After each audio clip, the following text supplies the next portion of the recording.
A treatment for perfect wealth seems like it would go hand in hand with prosperity. However, a treatment for perfect wealth has a lot to do with one's idea of wealth and what that means to you. So with this treatment, I really wanted to share a little bit about the idea of faith, fear, and happiness. It seems that according to one writer, which I've spent a lot of time enjoying her works, that so much of our past can either be a wall or a step. So it's so important to take the time to remind ourselves that whatever good has been done for others can be done for us and more. So it's really good to repeat that. Whatever good has been done for others can be done for me and more. What it does is remind you that you're no different and no less deserving than anyone else of any of the greatness that this world has to offer. It also reminds you that you are part of those others. So in the past, if you have survived a big hardship, if you have survived something challenging, if you have come through shining and happy and smiling, then you're at another fork in the road or another place where you find that you're feeling challenged or beat up or tired and exhausted or without answers, that this too is an opportunity for God or the universe or whatever it is that you want to put that goodness on. That's an opportunity for the same to be done and even more. Dream a little dream at this time to be done for you, to help you, to guide you,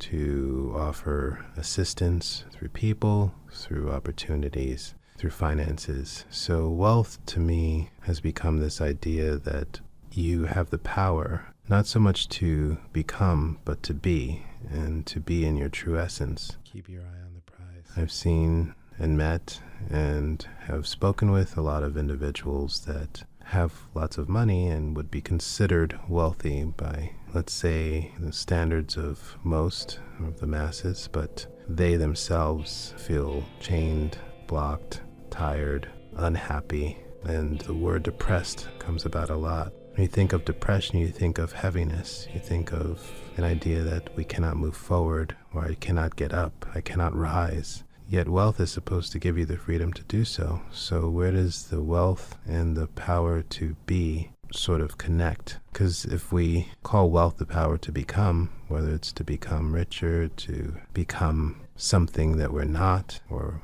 a picture of something we want to be, which usually includes possessions, then we're losing it. And it's so important to change that perspective, because the power to be is existence, and it's rooted in the sense that we are pure energy, and in being pure energy, that being can be the best of our dreams, our visions, and our journeys. I see my dreams unfold before me. When you look at the planet and you look at why people exist, it seems like it's a series of lessons. And in these lessons, it's so important to remember that you're supposed to be humble. And if you're not humble, you can't learn. If you can't learn, you can't grow. So whenever you reach a moment of challenge, see it as a lesson. And therein lies the true wealth. And therein lies the true growth. There's nothing too good to be true. So what is wealth but growth?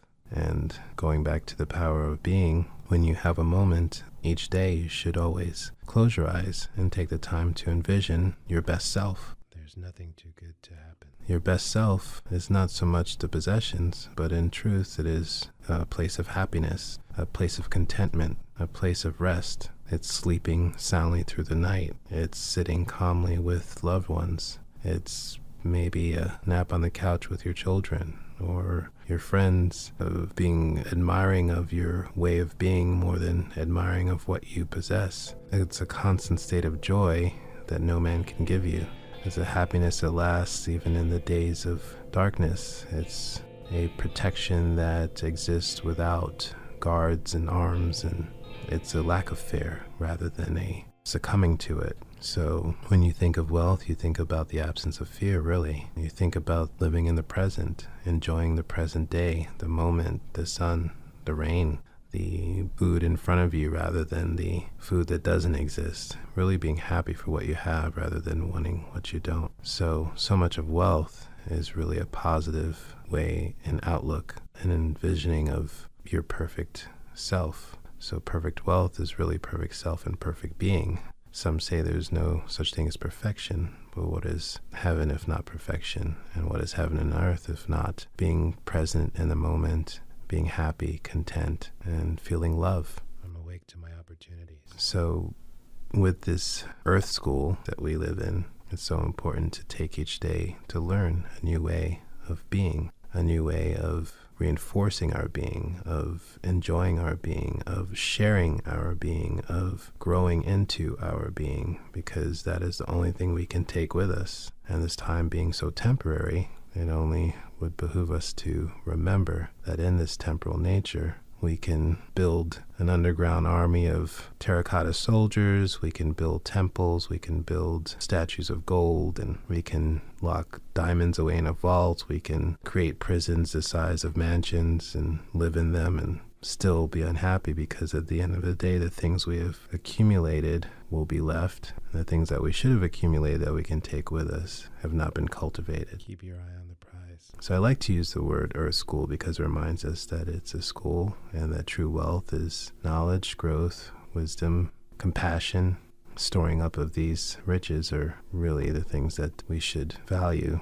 Now, there are moments when, of course, we think, well, where's the money for this house, or where's the money for this car, or where's the money for this object? And I would like to think that in our best self, there's abundance. Dream a little dream. So in speaking of wealth and abundance, I would like to think that the more we cultivate the true self and the true sense of being and the recognition of ourselves as energy, that the commanding of those things will come a lot easier. That this energy, which can manifest as humans or a house or food or a cloud or a sun, can also manifest as our needs and the monies we need. So it's really important to rest in that sense of peace and cultivate that sense of being that also will help us to accumulate and to transcend into a state of abundance. There's nothing too good to be true. So if for you those sayings will help, what God or the universe has done for others, it will do for me and more. Or there's never a slip between the right cup and the right lip. Those are things we can repeat to remind ourselves that, just as I've been reminded through writers and another reference of an author, Florence Scovel Shinn, the things that are meant for us will